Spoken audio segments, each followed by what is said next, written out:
Last episode में हम लोगों ने देखा था कि सीक्यू मिस्टर ली से झूठ बोल देती है कि जब भी मिस्टर ली सीक्यू के करीब आते हैं तो सीक्यू का टाइम अचानक से घटने लगता है, जिसके कारण सीक्यू की उम्र भी घट जाती है। और वो इतना कहने के बाद तो चली जाती है, बट यहाँ पे मिस्टर ली बहुत बड़े शॉक में चले जाते हैं और उन्हें समझ में नहीं आ रहा था कि अब वे क्या करेंगे। लेकिन यहाँ पे सीक्यू अपने घर पे चली आती है, जहाँ पे वो मिस्टर ली के बारे में सोच सोच के बहुत जोर जोर से रो रही थी। अब सीन नेक्स्ट डे पे जाता है, जहाँ पे सुंगहे मैनेजर के साथ कॉफी पीने के लिए पहुंची थी। लेकिन तभी यहाँ पे सुंगहे को उसका बॉयफ्रेंड उसे काफी सारे पिक्स और फोटो भेजते हुए कहता है कि आखिर वो कहाँ पर है, वो उसको बहुत ज्यादा मिस कर रहा है। यहाँ पे तो सुंगहे उसकी फोटोज को देखने के बाद हंसने लगती है। तब यहाँ पे मैनेजर उससे मोबाइल मांगता है, पूछता है कि आखिर वो किस बात के लिए हंस रही है। लेकिन यहाँ पे सुंगहे अपनी मोबाइल को छुपा लेती है और उसे मना करती है दिखाने से। लेकिन उधर सीक्यू की मन जब अपने आप को मिरर में देखती है तो उन्हें पता चलता है कि उनके फेस पे बहुत सारे फुंसी उग गए हैं, जिसके कारण वे बहुत ज्यादा परेशान हो जाते हैं और भी अपने बेटे को जाके इसके बारे में बताते हैं। लेकिन ये तो यहाँ पर सुंगहे को मैसेज करने में लगा हुआ था। तभी यहाँ पे उसकी माँ उसे पूछती भी है कि आगे वो किसे इतना खुश होकर मैसेज कर रहा है। लेकिन यहाँ पर सीक्यू का भाई उसे बिल्कुल भी कुछ नहीं बताता और वो कहता है कि वो सिर्फ एक अपने फ्रेंड का कॉल का इंतजार कर रहा है। और वो इतना कहने के बाद वहाँ से चला जाता है। लेकिन वहाँ पे जब मिस्टर ली अपने ऑफिस पहुँचते हैं तो वहाँ पे जैंग के मिस्टर ली के सामने प्रपोजल रखते हुए कहता है कि उनके कॉन्सर्ट के लिए कोई भी टीम में बिल्कुल भी सही चॉइस नहीं है, इसलिए वो चाहता है कि वो फिर से अपने कॉन्सर्ट की ऑडिशन देने के लिए लोगों को बुलाए और वो उन्हीं में से लोगों को चुनेगा। लेकिन यहाँ पे मिस्टर ली साफ साफ मना कर देते हैं। तब जैंग कहता है कि वो ऐसा ही करेगा क्योंकि उसकी जिम्मेदारी यही है। और इतना कहने के बाद वो वहाँ से उठकर चला जाता है। इसके बाद मिस्टर ली भी वहाँ से चले जाते हैं। अब मिस्टर ली जब अपने ऑफिस की तरफ जा रहे थे तभी वहाँ पे उनकी नजर सीक्यू पे पड़ती है। अब वे सोचते भी है कि वे जाकर सीक्यू से बातें करें, बट वे वहीं पे रुक जाते हैं क्योंकि उन्हें याद आता है कि सीक्यू ने कहा था कि जब भी वे उसके करीब आते हैं तो सीक्यू की उम्र घटने लगती है। और इसी बात को सोचकर मिस्टर ली वहीं पे रुक जाते हैं और वे सीक्यू के पास नहीं जाते। लेकिन सीक्यू यहाँ से अपनी आंटी से मिलने के लिए पहुँचती है क्योंकि वे अकेली थी। और यहाँ पे तो उनकी आंटी अपने अंकल के बारे में बातें करना शुरू कर देती और कहते हैं कि वो उनके लिए बहुत सारे गिफ्ट लेके आते थे और वो बहुत ही हंसमुख इंसान थे और ऐसे ऐसी बहुत सारी बातें, जहाँ पे तो सीक्यू उनकी बातों में कुछ समय के लिए खो जाती है। लेकिन इधर जैंग जब काम खत्म करने के बाद शाम को अपने कार की तरफ जा रहा था तो वहाँ से उसकी कार गायब थी और इसलिए जैंग हैरान हो जाता है। तभी जैंग को वो एक मैसेज आता है, इसमें उसे पता चलता है कि उसके फ्लैट में कोई घुस गया और उसके रूम से चाबी और सारे पैसे और खासकर क्रेडिट कार्ड को लेकर चला गया और उसी के थ्रू उसने वहाँ से कार को भी गायब किया था।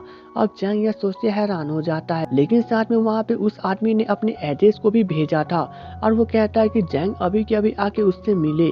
अब जैंग के पास कोई और ऑप्शन नहीं बचता, इसलिए वो उस आदमी से मिलने चला जाता है। बट यहाँ पे वो जाने के समय बस स्टॉप पर वहाँ जाने का रास्ता ढूंढने लगता है और उसे समझ नहीं आ रहा था कि वो किस बस को पकड़ के वहाँ पे जाए।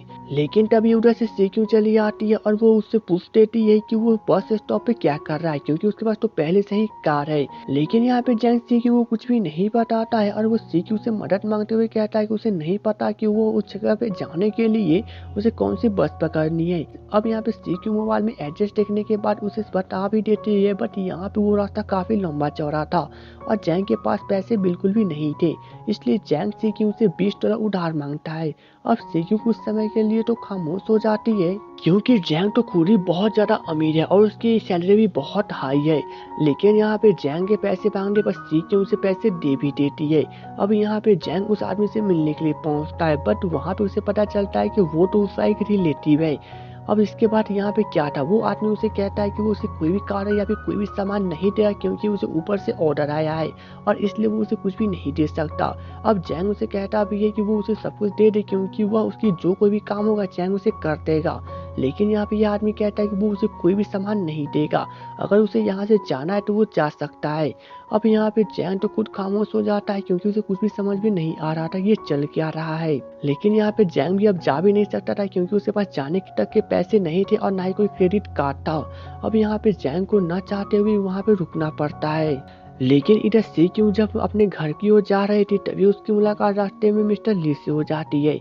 लेकिन मिस्टर ली उसके करीब बिल्कुल भी नहीं आते हैं और उसे कॉल पे बात करते हुए कहते हैं कि अब वे सी क्यू के बिल्कुल भी करीब नहीं आएंगे क्योंकि सी क्यू का उम्र घटने लगता है। और यहाँ पे मिस्टर ली इसी बात को कहते कहते रोने लगते हैं, जिसके कारण यहाँ पे सी क्यू भी बहुत रोने लगती है। अब नेक्स्ट डे जब जैंग का रिलेटिव सो के उठता है तो वो देखता है कि जैंग अपने घर पे नहीं गया है, और इसलिए वह जैंग को कहता है कि अगर उसे यहाँ पे रहना है या फिर कोई क्रेडिट कार्ड उसे चाहिए तो उसे इस घर के सभी काम करने पड़ेंगे, जैसे कि उसे बर्तन धोने पड़ेंगे और उसे यहाँ की साफ सफाई करनी पड़ेगी। अब जैंग को यह सब नहीं चाहते हुए भी वो सभी काम करने पड़ते हैं और उसे खुद यहाँ से धोने पड़ते हैं। लेकिन यहाँ पे उसका रिलेटिव किसी को मैसेज करता है और उसे बताता है कि जैंग अभी तक यहाँ से नहीं निकला है और वो थोड़ी देर में यहाँ पे उसे कुछ पैसे दे देगा ताकि जैंग यहाँ से चला जाए। लेकिन इधर जैंग अब काम खत्म करने के बाद सबसे पहले सीनियर को कॉल करता है, उससे मदद मांगता है, लेकिन सीनियर भी उसकी मदद नहीं करती है और कहती है कि वह किसी के फैमिली मैटर में बिल्कुल भी नहीं पड़ना चाहती। अब जैंग तो यह सुनने के बाद बहुत गुस्सा होने लगता है, बट वो कर भी क्या सकता था। अब इधर सीक्यू जब अपनी प्रैक्टिस कर रही थी तभी वहाँ पे एक टीममेट आके उन सभी को मैसेज देता है कि आज की प्रैक्टिस नहीं होने वाली है क्योंकि मिस्टर जैंग यहाँ पे नहीं आएंगे, और इसलिए इनमें से कुछ लोग चले जाते हैं। बट यहाँ पे सीक्यू और जीसू नाम की एक लड़की वहाँ से नहीं जाती है। कि अब यहाँ पे सीक्यू से बताती भी है कि वो अभी प्रैक्टिस करना चाहती है, भले भी कोई हो या ना हो, और यहाँ पे जीसू भी उसे यही कहती है। लेकिन तभी यहाँ पे जीसू की मदर इन लॉ उसे कॉल कर देती है और उसे उसकी बेटी के बारे में बताती है कि उसकी बेटी बहुत ज्यादा ही परेशान है और वो चाहती है कि उसकी मॉम अभी के अभी घर पे पहुंचे। लेकिन यहाँ पे जीसू कहते हैं कि वो प्रैक्टिस कर रही है और वो अपनी बेटी को कहती है कि वो अपने यहाँ पे अपना ख्याल रखे। बट यहाँ पे सीक्यू उन दोनों की बातों को सुन रही थी और वो उन दोनों को अकेला छोड़ के वहाँ से बाहर निकल जाती है। लेकिन यहाँ जाते समय सीक्यू की नजर मिस्टर ली पे पड़ती है जो कि उधर से आ रहे थे, और यहाँ पे सीक्यू वहाँ पे अचानक से छुप जाती है क्योंकि वो मिस्टर ली के सामने नहीं आना चाहती थी। अब यहाँ पे मिस्टर ली को पता भी नहीं चलता है कि सीक्यू जस्ट उनके बगल में ही छुपी हुई है और वो वहाँ से निकल जाते हैं। अब यहाँ से मिस्टर ली जूना से मिलने के लिए पहुँचते हैं क्योंकि जूना ने उन्हें कॉल करके कॉफी पीने के लिए बुलाया था। अब यहाँ पे जूना मिस्टर ली को बताती है कि वह उन्हें बहुत ज्यादा ही पसंद करती है और वो उनके साथ शादी करना चाहती है क्योंकि अब उनकी जिंदगी में सीक्यू भी नहीं है तो उनके लिए अब बेस्ट मौका है। लेकिन यहाँ पे मिस्टर ली उसे मना कर देते हैं और कहते हैं कि वो सिर्फ और सिर्फ अपने काम से मतलब रखे, ना कि मिस्टर ली के पीछे पड़े। और इतना कहने के बाद मिस्टर ली चले जाते हैं। बट यहाँ पे तो जूना का दिल ही टूट जाता है। लेकिन वहीं पे सीक्यू अपने फ्रेंड्स के साथ बातें कर रही थी और वहाँ पे वो दोनों बहुत सारी बातें करते हैं, जिसके बाद सीक्यू अब सोने के लिए कमरे में चली जाती है। अब यहाँ से सीन शिफ्ट होती है नेक्स्ट डे पे जहाँ पे हम मिस्टर ली को दौड़ते हुए देखते हैं क्योंकि वे जॉगिंग कर रहे हैं तो वो भी सीक्यू को भुलाने के लिए। यहाँ पे तो मैनेजर उनके पीछे जाते जाते ही थक जाता है और वो साथ में गिर भी जाता है, बट यहाँ पे मिस्टर ली को उससे कोई भी फर्क नहीं पड़ता। अब मिस्टर ली ब्रेकफास्ट करने के लिए अपनी फैमिली के पास पहुंचते हैं जहाँ पे पहले से उनके डैड ने जूना को भी बुलाया था। और यहाँ पे ब्रेकफास्ट के दौरान मिस्टर ली के डैड मिस्टर ली को कहते हैं कि उन्होंने सोच लिया है कि अब वे जूना और उनकी शादी करा देंगे। लेकिन यहाँ पे मिस्टर ली साफ साफ मना कर देते हैं और कहते हैं कि वो अभी शादी नहीं करना चाहती और वे बीच में ही डिनर को छोड़ के चले जाते हैं।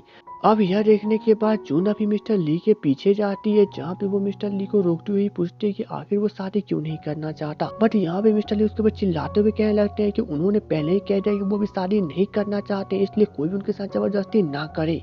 और इतना कहने के बाद मिस्टर ली वहाँ से चली जाती है। लेकिन इधर सीक्यू का भाई सुंघे से मिलने के लिए उसके ऑफिस में पहुंच जाता है जहाँ पे हम लोग सुंघे को मैनेजर के साथ कॉफी पीते हुए देखते हैं। यहाँ पे मैनेजर सुंघे को मिस्टर ली के बारे में बताता भी इन दोनों मिस्टर ली बहुत ज्यादा ही बदल गए हैं और उन्हें बहुत इन दोनों गुस्सा आता है और वो कभी कभी तो खो जाते हैं। यहाँ पे सुंघे भी उनकी बात को सुनने के बाद बताती है कि सीक्यू का भी यही हाल है, वो भी दिन में कोई कोई सी दिखाई देती है और सीक्यू उसकी बेस्ट फ्रेंड है इसलिए वो उसे दुख में नहीं देखना चाहती है। और इतना कहते कहते सुंघे अचानक से रोने लगती है।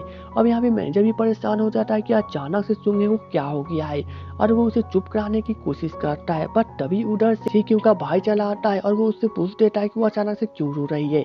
तब मैनेजर से कहता है कि कोई भी परेशानी वाली बात नहीं है। तब यहाँ पे सीक्यू का भाई सुंघे को वहां से लेके बाहर चला जाता है और उसे चुप कराते हुए कहता है कि वो रो क्यों रही है, उसे उसकी बहुत ज्यादा फिक्र है और काफी रोमांटिक सी बातें करता है। लेकिन यहाँ पे सुंघे उसकी बातों में चली आती है, बट वो अचानक से अपने आप को संभाल लेती है और वो कहते हैं कि उसे अभी ऑफिस में जाके काम करना है, इसलिए वो यह बहाना बना के वहाँ से निकल जाती है। लेकिन अब जब शाम को सीक्यू काम खत्म करने के बाद बाहर निकलती है तो यहाँ पे मैनेजर उसे कहता है कि उसके कमरे में उसने सीक्यू के कुछ कपड़े को देखा है और वो किसी लड़की के कपड़े को नहीं टच करना चाहता था, इसलिए उसने कोई भी कपड़े को नहीं छुआ है। और सीक्यू चाहे तो आज के आज जाकर ही अपने कपड़े को वहाँ से ले आ सकती है। तब यहाँ पे सीक्यू कहते हैं कि वो अभी जाकर कपड़े को ले आइए ताकि किसी को प्रॉब्लम ना हो। जिसके बाद सीक्यू कपड़े लेने के लिए चली जाती है। लेकिन इधर घर पे जब मिस्टर ली काम खत्म करने के बाद पहुंचते हैं तो यहाँ पे पहले से ही जूना पहुंची हुई थी और वो मिस्टर ली से फिर से पूछने लगती है कि आखिर वो उसके साथ शादी क्यों नहीं करना चाहते।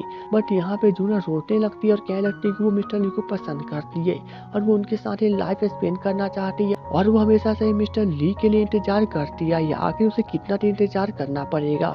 और ऐसी बातें करते करते यहाँ पर जूना काफी रोने लगती है। बट यहाँ पे मिस्टर ली अब उसे चुप कराने की कोशिश करते हैं क्योंकि वो नहीं चाहते कि उसके सामने कोई लड़की रोए। लेकिन तभी हम लोग देखते हैं कि उरा से सीक्यू जो कि कपड़े लेने के लिए आई थी वो उन दोनों को इस तरह देख लेती है और उससे लगने लगता है कि मिस्टर ली इन दोनों जूना को डेटिंग कर रहे हैं। अब यहाँ पे सीक्यू को बहुत बड़ा झटका लगता है और वो उन दोनों को अकेला छोड़कर वहाँ से चली जाती है। अब इसी के साथ इस एपिसोड की एंडिंग हो जाती है। अब आगे कहानी क्या होगा इसको जानने के लिए आप हमारे वीडियो को लाइक और चैनल को सब्सक्राइब कर ले। तो चलिए दोस्तों मिलेंगे नेक्स्ट वीडियो में, तब तक के लिए goodbye and take care.